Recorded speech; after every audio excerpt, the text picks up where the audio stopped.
बात उस दिन की है जब इस देश में गणेश जी को दूध चढ़ाया जा रहा था और सब जगह ये बात फैल गई थी कि गणेश जी दूध पी रहे हैं। मैं और एक मेरे मित्र कार से दिल्ली जा रहे थे।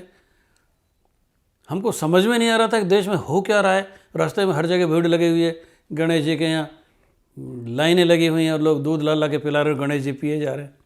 खैर,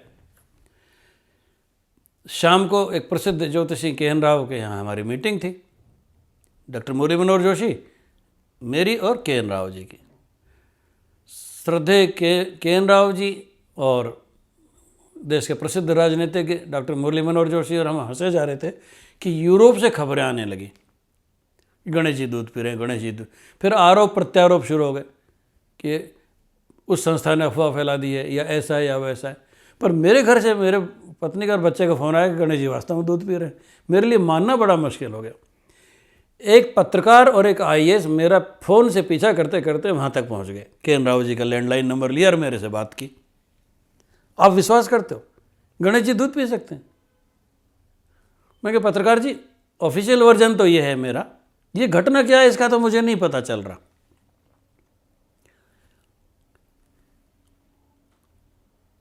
ये तो कल सिद्ध होगा कि ये घटना क्या थी। परंतु वराहमिहिर ने बृहत् संहिता में उत्पात लक्षणम अध्याय में ये कहा है कि यदि मूर्ति हंसे, यदि मूर्ति रोए, यदि मूर्ति को पसीना आए तो उत्पात है और राजा और सेनापति को कष्ट आता है। ऐसा हो सकता है। क्योंकि हमने अपने जीवन काल में ये घटनाएं नहीं देखी, इसलिए हमें विश्वास नहीं होता। पर वराहमिहिर जैसे गणितज्ञ, सम्राट विक्रमादित्य के नवरत्नों में से एक महान गणितज्ञ, वो इस बात को मान्यता दे रहा है, तो ये आप्त वचन है, सिद्ध वचन है, हमें मानने के लिए बाध्य होना ही पड़ेगा। तो खैर, हम जयपुर आ गए। पत्रकार महोदय ने अखबार में मेरा वर्जन भी छाप दिया, औरों का वर्जन भी छाप दिया। उन आईएएस ने मेरे से नाराज़गी में ये तय कर लिया था कि मैं उनके घर आऊँगा और वो मेरे से इस बात का एक्सप्लेनेशन मांगेंगे। मैं अगले दिन उनके घर चाय पीने गया वादे के मुताबिक। बड़ा मज़ा आया, आपको भी मज़ा आएगा अब सुन के। मैं जाते ही मैंने चप्पल उतारी, कहा चलिए आपके पूजा घर में चलते हैं। बोला चलो। हम वहाँ गए, हमने सब देवताओं को प्रणाम किया। मैंने कहा यहाँ गणेश जी हैं? बोला हैं, गणेश जी तो होना जरूरी है, लक्ष्मी जी से और इन सबसे पहले गणेश जी जरूरी है। तो मैं कहा आप दैनिक पूजा करते हैं? मैंने कहा, उन्होंने कहा हाँ करते हैं। राजस्थान सरकार का आईएएस था वो। तो क्या, मैंने कहा आप नियमित पूजा आप खुद करते हैं या किसी नौकर से करवा लेते हैं? बोले नहीं मैं करता हूँ। मैं गणेश जी का मंत्र बताइए आप।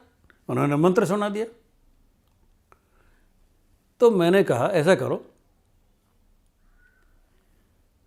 इन गणेश जी को उठा के बाहर फेंक दो। बोले क्या बात कर रहे हो? मैं क्यों? उठा के बाहर फेंक दो, आप में हिम्मत होनी चाहिए। बोले ऐसे कैसे कर दें?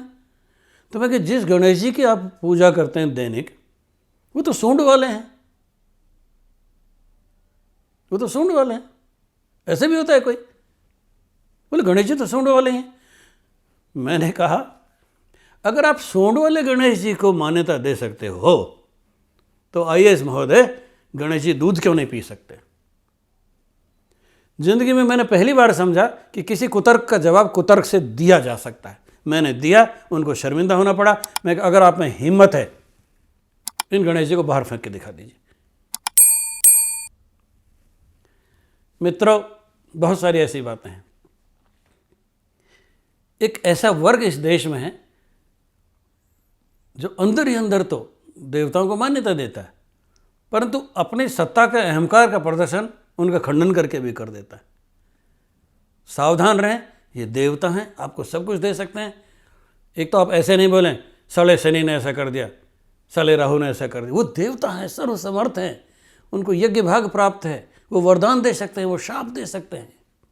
उनका सम्मान करें, उनको प्लूरल में, बहुवचन में बोले। जैसे वरुण देवता, वरुण देवता हैं, वरुण देवता है, इन दो चीज़ों में बहुत बड़ा अंतर है।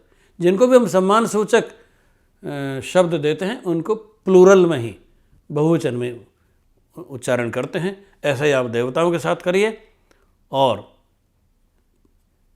दिल से मानिए, दिल से श्रद्धा करें, दिन में उनका कई बार नाम लें, वो आप पर कृपा करेंगे।